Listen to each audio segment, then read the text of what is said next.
Bismillahirrahmanirrahim. Doa kunut. Doa kunut ini adalah gabungan doa, zikir dan juga selawat yang dibacakan pada rakaat kedua selepas i'tidal dalam solat fardu subuh.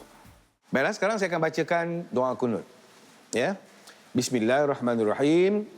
Allahumma hdini fiman hadait wa afini fiman afait wa tawallani fiman tawallait wa barik li fima a'tait wa qini syarra ma qadait fa innaka taqdi wa la yuqda alaik wa innahu la yazillu man walait wa la ya'izzu man adait tabarakta rabbana wa ta'alait falakal hamdu ala ma qadait wa astaghfiruka wa atubu ilaik wa sallallahu ala sayyidina Muhammadin nabiyil ummi wa ala alihi wa sahbihi wasallam.